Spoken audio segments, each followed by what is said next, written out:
So the idea that Donald Trump was this big deregulating guy, getting rid of regulations all over the place, as I covered many times during his presidency, was largely a myth, but he had his moments, and we're going to look at a couple of those here.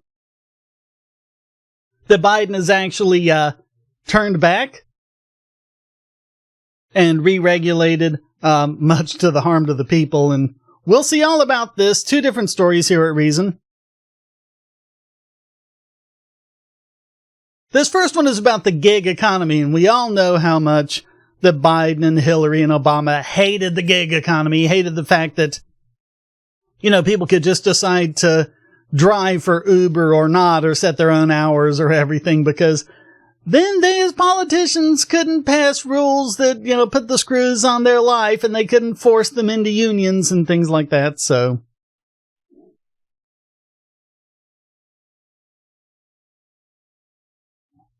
It says, the Biden administration took yet another swipe at former President Donald Trump's legacy with the release of draft regulation that would expand and complicate the federal definition of who counts as an employee versus an independent contractor.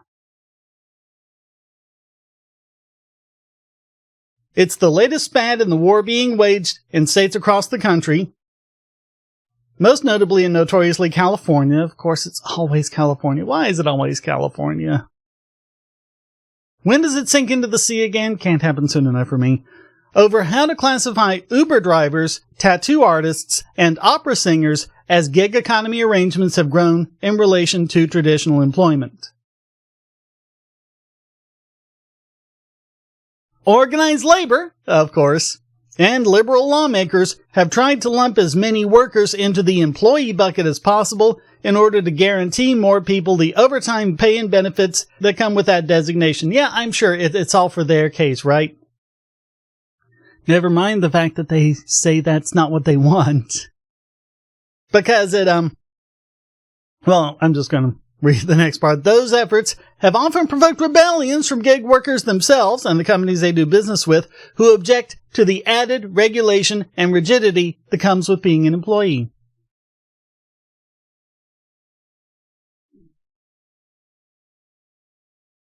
Draft regulation, released by the Department of Labor, sides with the former group. They propose reinstating a pre-existing 6-factor totality of the circumstances test for determining who counts as an employee under the Fair Labor Standards Act. Yeah, and this was a really confusing mess that a lot of people had trouble dealing with, and under Trump it got a lot easier. So this is Secretary of Labor Marty Walsh. He says, while independent contractors have an important role in our economy, we have seen many cases that employers misclassify their employees as independent contractors, particularly among our nation's most vulnerable workers. Well, who are you to say they're misclassified? Especially when the workers themselves are saying we want to be independent contractors. We want the flexibility of hours. We want, all of the other advantages that come with that. So, maybe you're the one trying to misclassify them for your own political purposes. The DOL's proposal would replace a narrower test issued during the last days of the Trump administration. Would have been a lot better if it had been in the first days, That way we could at least have had 4 years of it and not, a few months or whatever. That determined a worker's employment or contractor status by how much control the worker exercised over his time and his opportunity for profit or loss. In a complicated legal regulatory back and forth, the Biden administration's efforts to delay that rule were shot down by the courts. The DOL's regulatory filing today moves to fully rescind and replace that rule.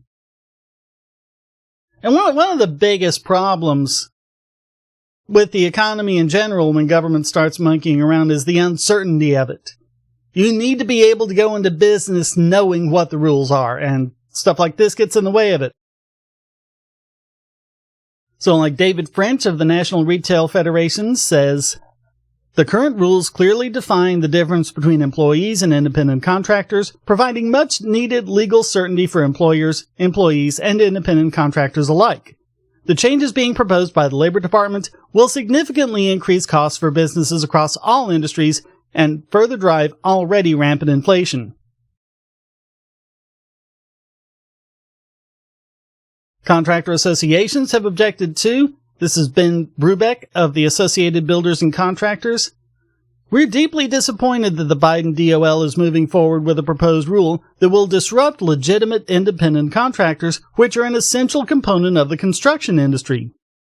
Rescinding the Common Sense 2021 final rule will increase the confusion and litigation chaos.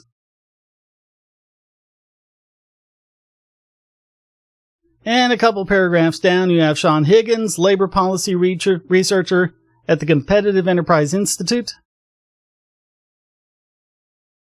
The Trump rule boiled it down to a fairly simple question of just who is in charge around here. That determined whether a worker was a freelancer or not. It put power in the hands of the workers themselves. Returning to the old six-factor test makes everything more confusing.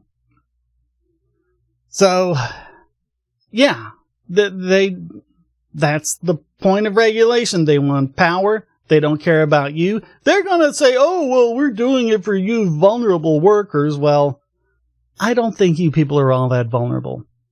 I don't think you're as helpless and as moronic as these people make you out to be. I think you're fully capable of deciding for yourself whether or not you should be an independent contractor. So, it's just one of those things. It's just one of those things. And here's another. How federal energy regulations made dishwashers worse. Yep, this is all about saving water. Except it doesn't. The U.S. Energy Information Administration periodically asks Americans about their energy use. In its 2001 survey, 16% of respondents said they use their dishwashers less than once a week. That number rose to 18% by 2009 and 20% in the last two surveys. The increase is correlated with federal energy efficiency standards that have made newer models less effective. Those standards, which limit the amount of water and electricity the dishwashers use, manufacturers have met those standards by building machines that recirculate less water over a longer wash cycle. So think about it. Speaking of someone who's not using less water, stay hydrated. So, they want them to use less water. So how do you make dishes clean with less water? Well, you can't, so you have to recirculate the water that you are using, which takes longer. How much longer? So much longer that people would rather wash by hand. Average cycle times rose from just over an hour when the first standards were adopted in 1987 to nearly 2.5 hours as of 2018. In complaints collected by CEI, many consumers said the longer cycle times had led them to start hand-washing dishes. Hand washing uses far more water than machine washing. Environmental standards that discourage the use of machines undermine the original goals of these rules. How many times have we seen that? You got the rule that says, a toilet can only use 1.6 gallons per flush. And what's the result? You flush a lot more to get everything down. That's dumb. And it's also, it's kind of related. This isn't really something that Trump deregulated and Biden put back or anything like that, but it's just a general thing. Years ago when they made them take phosphates out of detergents. Okay, so now the detergents don't work as well as they did before. So you have to run more water through your dishwasher and your washing machine to get your dishes clean, to get your clothes clean. And why? Well, because there's all this phosphorus in runoffs, and that was having an environmental issue. Well, the problem is, as you know, if you think about it for about 2 seconds, that problem was never because of the phosphorus in household sewage that's coming out of our pipes. The problem was the phosphorus in farming that they use for the fertilizer. That was where the runoff was coming from. But nope, gotta put the screws on the households. Even though it's not the households that are the problems. Because we have to be seen to be doing something. Yep, that's government. We're helping! As you make everything worse and everything burns down all around you. So Trump understood that even if his exact figures were a little off, what he said was kind of dumb. He said the dishwashers, they had a little problem. They didn't give enough water, so people would run them 10 times, so they ended up using more water, and the thing's no damn good. That wasn't what was happening. If it takes a dishwasher 45 minutes to run, you run the dishwasher, you go and do some stuff, then you go and put the dishes away. If it takes 2.5 to 3 hours to run through the cycle, what's that gonna mean? Alright, you're doing the dishes after dinner, and then, like, just before bed or something, you gotta go and put the dishes away. No one's gonna do that.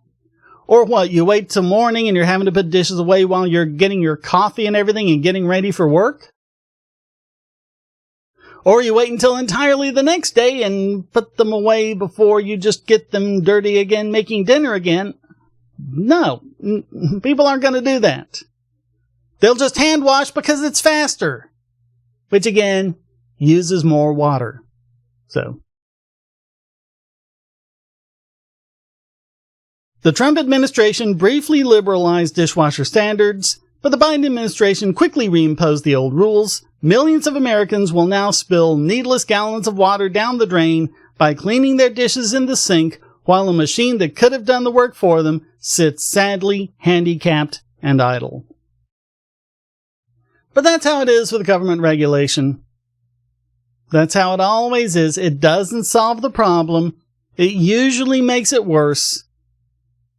And all it does is give more power to politicians who now get to have more control over your lives and make you more dependent on them. So maybe stop falling for it? I think that would be a good idea. Thank you very much for watching. Comments for the comment guide, shares for the share throw, and hit like, subscribe, and the bell. Please go to donate.bogosity.tv and support this channel all sorts of different ways, including becoming a regular supporter at Patreon and Subscribestar. Messed that one up. But, okay. All of those are available there anyway. PayPal, Patreon, Subscribestar. If you become a regular supporter, you can get these videos early and ad-free. Thank you so very much for watching. Until next time, stay strong and be free.